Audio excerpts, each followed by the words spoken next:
Bien, le damos la bienvenida al licenciado Melanio Paredes, exministro de Educación y miembro del Comité Político del Partido de la Liberación Dominicana. Gracias por estar con nosotros, licenciado.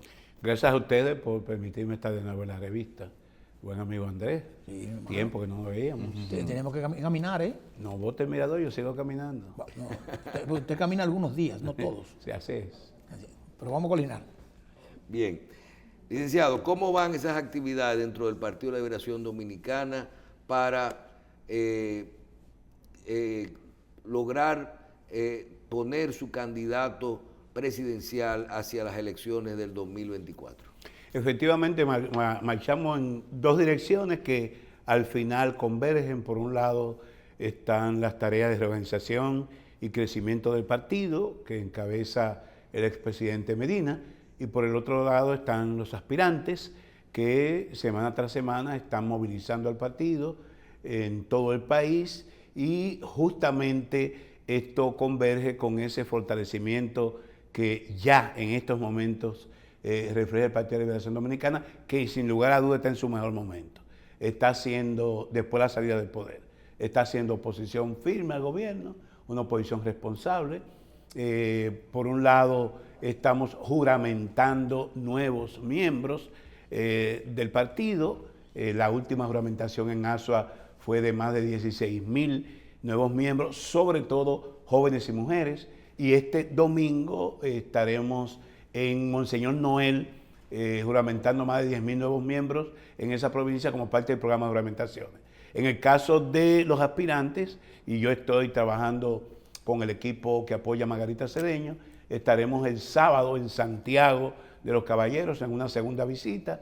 Estaremos visitando diferentes puntos y municipios de esa provincia, y el domingo estará en la provincia Peravia, con la que ya casi termina completa las provincias del sur. Quedarían pendientes solo Elías Piña, Pedernales y San Juan. De manera que en el plan que nos hemos dado, en términos institucionales, el partido sigue marcando el paso. Ya tenemos a la fecha más de 240.000 nuevos miembros juramentados en el último año, lo cual es un hito para partido alguno en República Dominicana.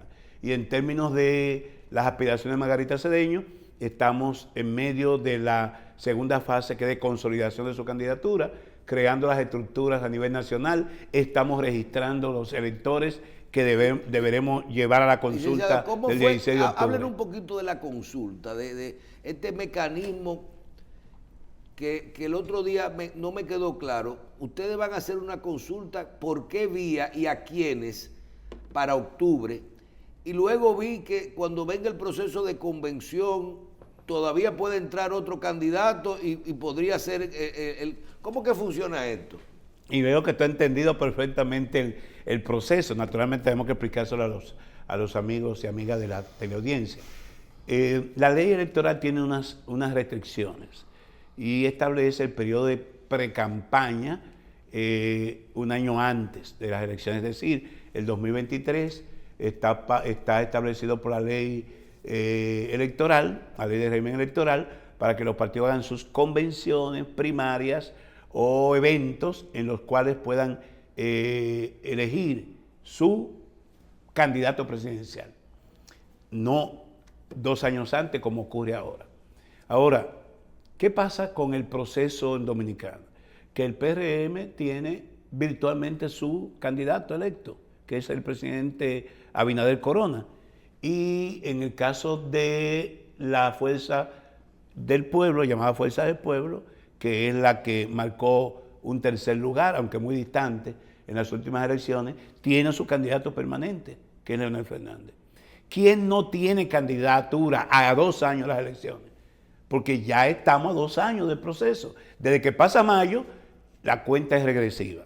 Yo digo, como gobierno, cuando tú estás en el CEDI, no hay sombra. Cuando pasas del mediodía, de la medianía, entonces el sol te da la espalda. Ya el sol le está dando la espalda al PRM y al presidente Abinader. Y entonces estamos ya en el periodo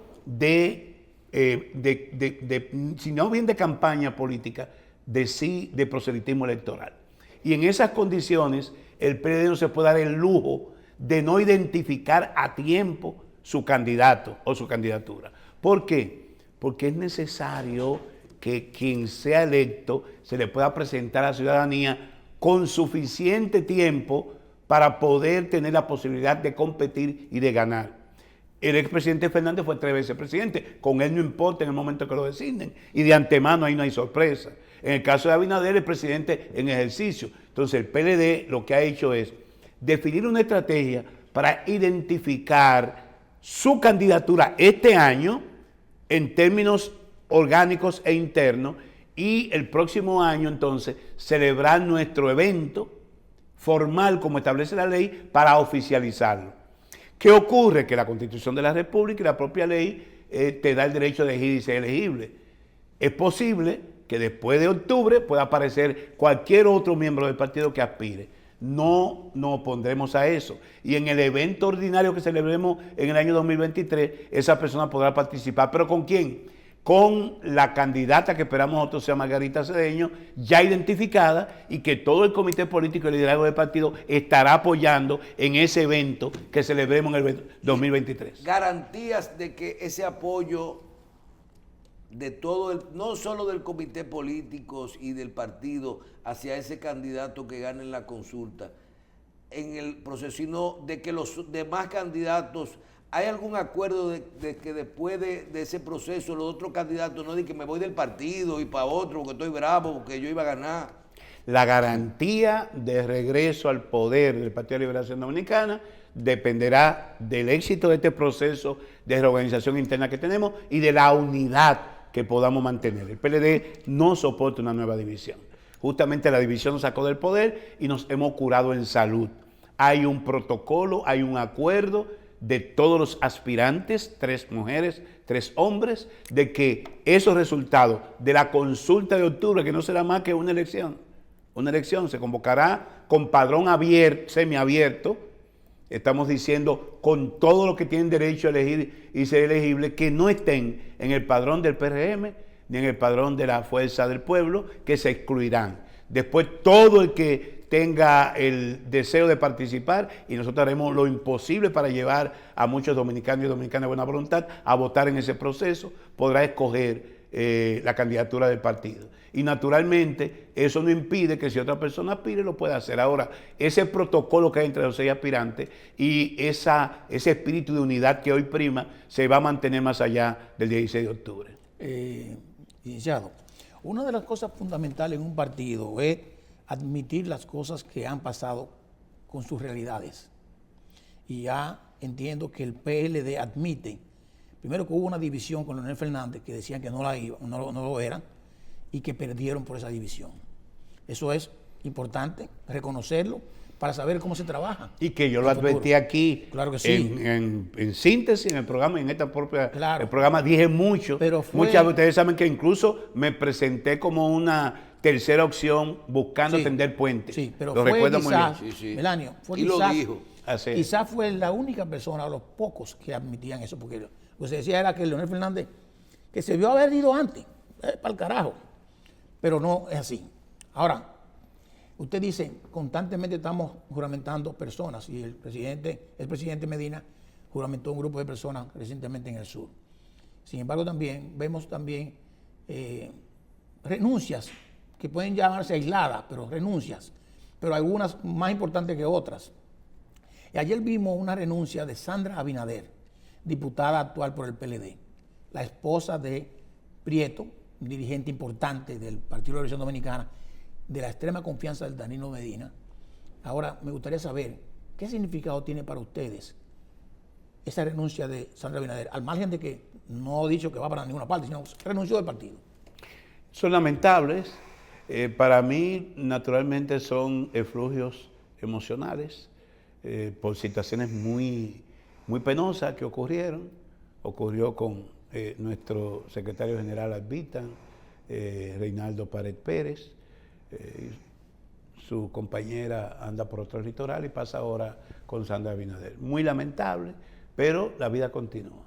Y mientras hay un partido político que quiere crecer a costa del viejo partido, nosotros estamos creciendo en el amplio espectro de los nuevos votantes, de los dominicanos que van a votar por primera vez, jóvenes sedientos de participación, y les estamos dando esa participación, y es importante. Por cada persona que se va del PLD, entran 100 nuevos. Y ese balance, en definitiva, nos da ampliamente positivo. De manera que nosotros lamentamos eso, pero nosotros estamos detrás de Abinader y los votos prestados con que ganó las elecciones en el 2020. Y los antiguos compañeros están detrás de nosotros. Nosotros aspiramos al primer lugar y ellos aspiran a clasificar en segundo lugar. Mientras tanto, nosotros llevamos la delantera. Muy bien.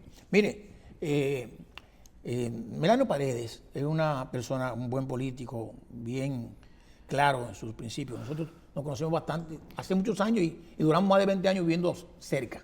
Así es. Y caminábamos en el mirador casi todos los días. Y hablando de temas políticos, básicamente.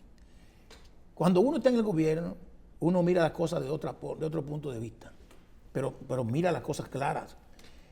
Y me quiero referir al tema de la Policía Nacional. O sea, cuando el PLD, no Danilo Medina, el PLD estaba en el gobierno, pasaban muchas cosas casi igual que las pasan ahora, con la delincuencia y todos estos temas. Quizás en mayor escala ahora. Pero ustedes o minimizaban o hacían, recibían cosas. Sin embargo, en la oposición ven la cosa un poco más clara. Y ahora me gustaría saber la posición del Partido de la Liberación Dominicana con relación a la crisis que tenemos con la Policía Nacional, con la reforma policial y con la delincuencia en sentido general. La diferencia es que en la gestión de gobierno del Partido de Liberación Dominicana hicimos intentos serios. Ustedes se recuerdan el programa de Barrio Seguro con el exministro Franklin Almeida. Yo estaba al frente del Infotet en ese momento y yo pienso que ha sido un intento de enfrentar de manera integral el tema de la delincuencia y la desigualdad con medidas que pasaban por la reforma policial. Porque la reforma policial es solamente una arista del problema. El tema de la inseguridad, que aparece en todas las encuestas, que hay 3 temas fundamentales que el PLD en alguna medida atenuó, resolvió o intentó resolverlo, y que este gobierno se planteó desde la oposición en campaña que tenía la varita mágica. Todo el mundo recuerda el plan Giuliani aquí. E incluso el presidente Abinader, muy orondo, se lo ofreció al gobierno para que pudiera enfrentar y resolver el tema de la delincuencia. 2 años después, todavía estamos dando tumbos. Y yo veo con pena, porque es un amigo, al ministro de Interior, que ya no tiene cómo responder cuando se le habla de que en Santiago recientemente, en 48 horas, hubo 5 muertos. Ahora se habla de Gualey, que ajusticiaron a un conocido delincuente. La Ciénaga. Pero es que no puede caerse en extremos. Al extremo, al pico de la delincuencia, tú no puedes corresponder como Estado con un pico de ajusticiamiento en la calle, porque eso no es lo que establece un sistema democrático. Entonces, aquí hay 3 problemas fundamentales que este gobierno prometió resolver y que se ha quemado. 1, aquí hay hambre. Aquí hay hambre, aquí volvió el hambre. ¿Por qué? Por un tema de carestía de vida, por un problema de inseguridad alimentaria y por un tema de que, lejos del gobierno promover a los productores nacionales, aprueba una ley de arancel cero que no va a servir para nada. Ayer vimos al presidente de Cofenagro decir que en Estados Unidos el costo de producción del pollo está en 136 pesos dominicanos. El costo de producción de una libra de pollo.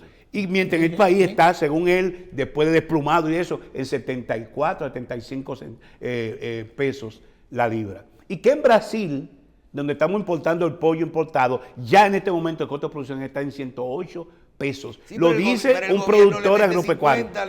El gobierno le da 50 subsidios. Entonces, ¿para qué tú subsidias un producto importado cuando tú puedes promover e incentivar al productor local? Hambre que es una mala consejera. 2, inseguridad, que genera temor en la sociedad. Y tercero, falta de ingresos.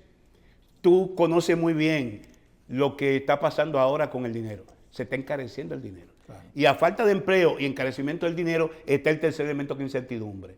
Hambre, temor e incertidumbre. Es una bomba de tiempo. Y si tú le pones como aderezo los apagones, con un anuncio rimbombante, que también oí ayer un técnico en materia eléctrica decir que no es verdad, que aquí no hay capacidad de instalar hasta el 23, 400 megavatios, que ya está demandando el mercado eléctrico. Y que al 2026, cuando entraría la famosa planta de Manzanillo, ya que tendremos se habrá duplicado la demanda y que tendremos un déficit de 1.200 Pero ¿y megas. la barcaza? Eso lo dijo un especialista ¿Pero viene ayer. una barcaza, licenciado? Todo eso es, como dicen en el campo, peñico de ñoco. ¿Por qué? Porque la energía renovable no es aprovechable 24/7 y solo un 20% de ella es aprovechable en línea por un problema de conexión y demás. Son pajaritos en el aire. Este gobierno sigue mintiendo y ese es el problema que tenemos. Y si tú, además de los apagones ahora, le agregas de que el petróleo va a pasar de $115 el barril, ¿Ya pasó? ya tendremos entonces ahorita cada semana el terror del incremento de los combustibles. Este gobierno tomó terror a que la gasolina premium llegara a 300 pesos. Pollo a 100 pesos la libra, o por encima de 100 pesos la libra, y gasolina sobre 300 pesos el galón, es una bomba de tiempo. Y lo que yo estimo que este gobierno habrá que llevarlo con muletas al 2024. Pero hay factores exógenos también. Naturalmente, pero los gobiernos están para enfrentar los problemas, no para lamentarse ni justificarse en los problemas. ¿Y por qué un gobierno puede mentir? Y realmente lo que el presidente de la República, cualquiera, aspira a que las cosas salgan bien. Porque no había planes. Si el gobierno hubiera tenido un plan de seguridad como lo anunciaron, la reforma policial se hubiese puesto en ejecución, que fue la pregunta original, al siguiente día de llegar al poder. No, nombraron una comisión de notables, gente que uno aprecia mucho, pero que bueno, no había un solo ex director policial en esa comisión. Se trabaja 5, que yo no sé cuántos meses, se rinde el informe y como dice un notable miembro de la comisión, 5 meses después estaba en el despacho del Ejecutivo. Y ahora el presidente dice que el problema de la policía no se resuelve en lo que resta de gobierno. Bueno, pero que usted dijo en campaña que tenía la varita mágica con el plan Giuliani. ¿Qué pasó entonces? Oye, Es que un gobierno no puede mentir a la población. Es bueno y nosotros reconocemos. Punto luminoso de este gobierno, el turismo, con los anuncios que se hizo ayer. Ahora, la gestión de Danilo Medina dejó un jet, como decía el doctor Balaguer, a 33,000 pies de altura.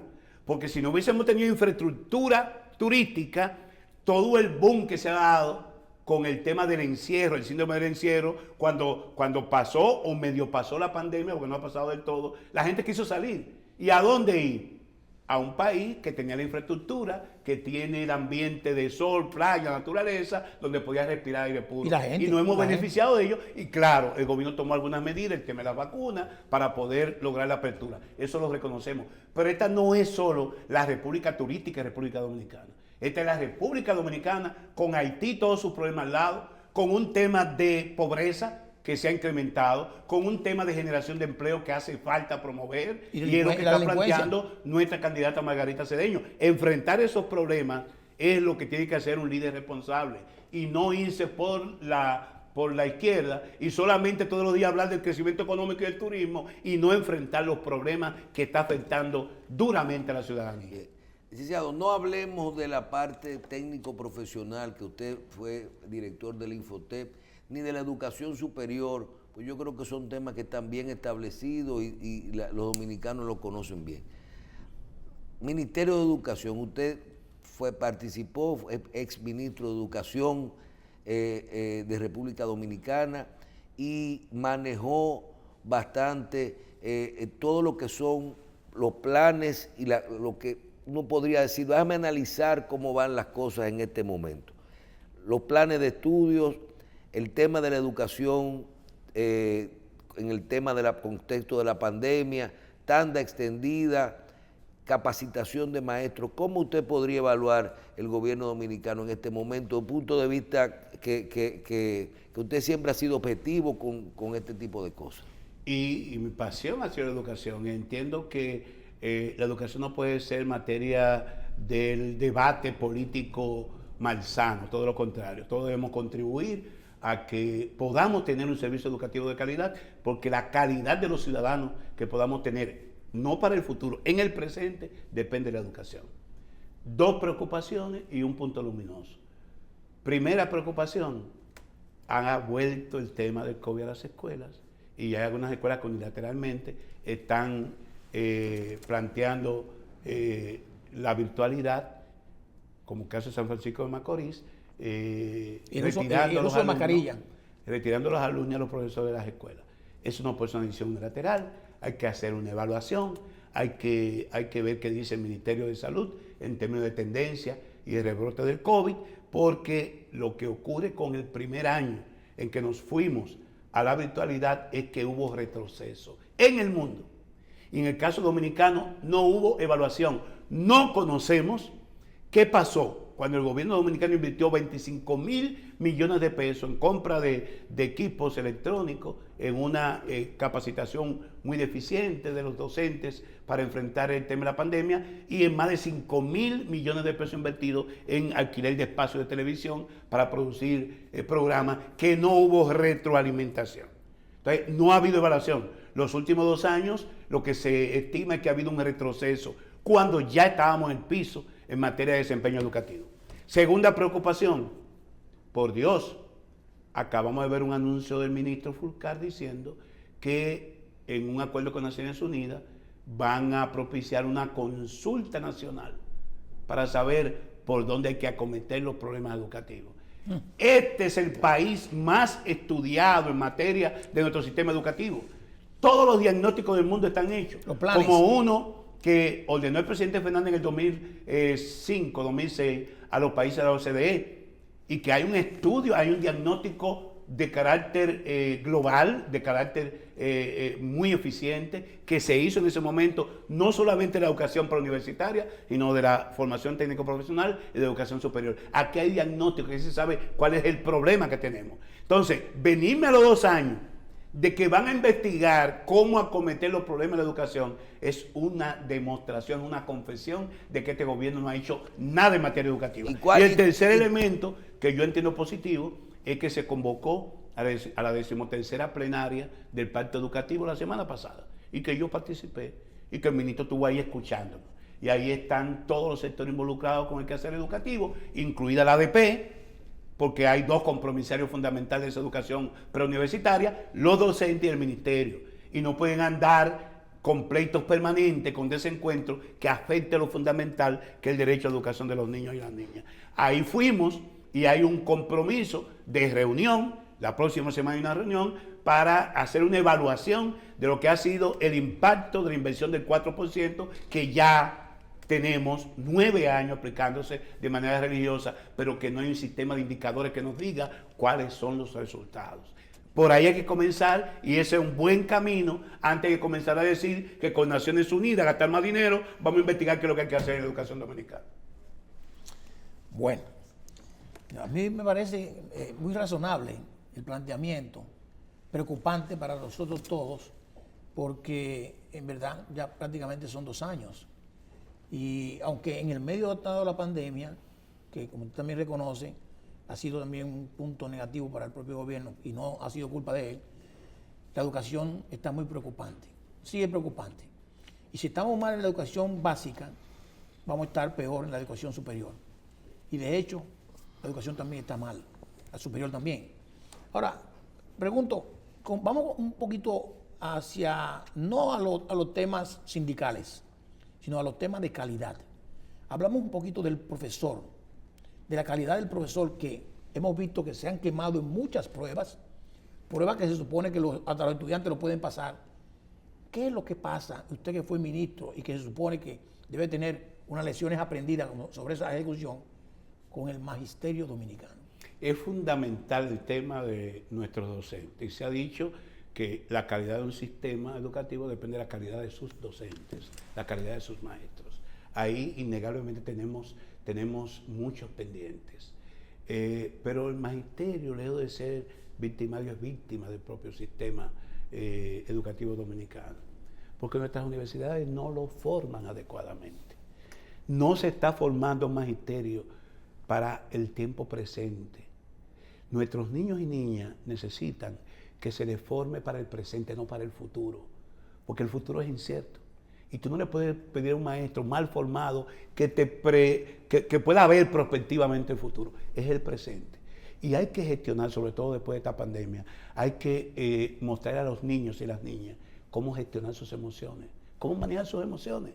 Yo tengo una experiencia con una nieta que le comenzó a caer el pelo por el encierro.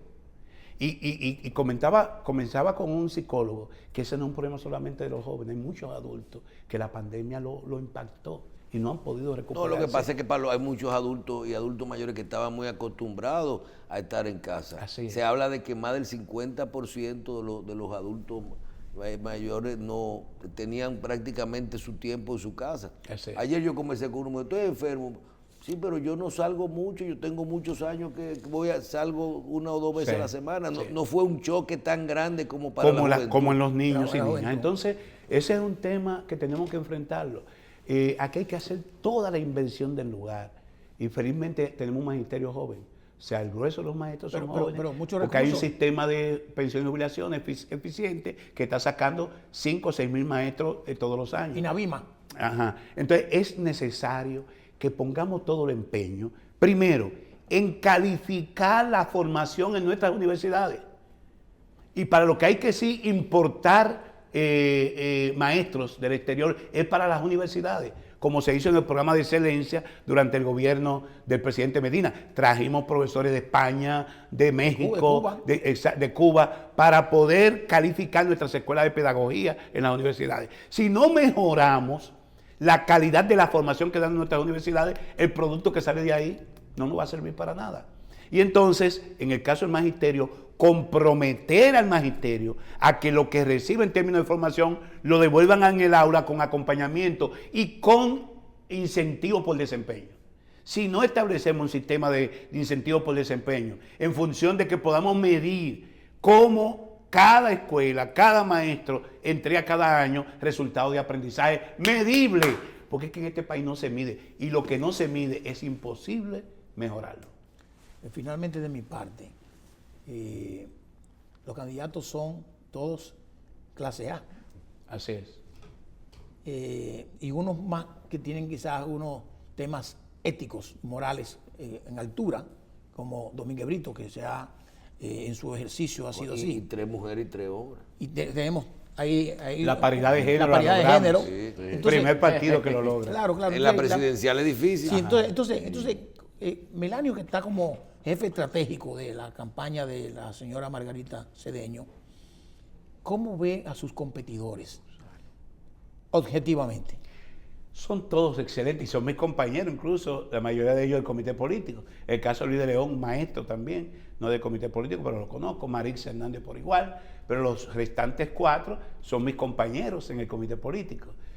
Tanto hay Karen Ricardo, una joven exdiputada. Brillante. Exacto, Francisco Domínguez, Abel Martínez, son mis hermanos, y Margarita Cedeño, con la que tuve experiencia interesante, ella como primera dama, yo como ministro, en una serie de iniciativas en materia educativa. Ahora, ¿qué es lo que Melanio Paredes evaluado, y conmigo muchos PLDistas, que el PLD necesita volver al poder, regresar al poder, y que tiene que ser de la mano de una candidata, como el caso de Margarita, que tenga un ejercicio, una hoja de vida probada, que encante y reencante, porque en el 2024 el 50% de los electores tendrán entre 18 y 35 años.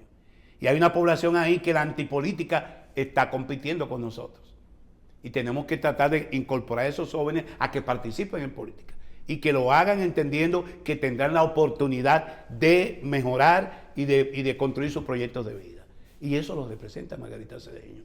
Y al mismo tiempo que todo este andamiaje de asedio al Partido de Liberación Dominicana, que se nos imputan cuestiones de índole ética, morales, etcétera, estemos libres de eso. Que nuestro candidato pueda navegar con buen viento, sin lo único que está levantando el gobierno, porque lo único que se lo objeta al PLD es eso. El PLD tiene un legado material indiscutido e indiscutible que está ahí, que nosotros vamos a reivindicarlo, porque es con hechos que estamos demostrando que ya el pueblo está pensando en que vuelve el PLD. Porque cuando hay un gobierno malo, el primer referente es el último gobierno. Y de ese gobierno Margarita fue vicepresidenta. Danilo Medina no puede, está impedido constitucionalmente. Entonces la gente tendrá que ver en Margarita como una mujer de Estado que sea capaz de hacer retornar al PLD al poder, corregir errores y seguir con el camino del progreso y bienestar, que son la senda que trazaron la gestión del Partido de Liberación Dominicana. Bien, muchísimas gracias al licenciado Melanio Paredes, miembro del Comité Político del Partido de la Liberación Dominicana. Gracias, profesor. A ustedes. Y suerte.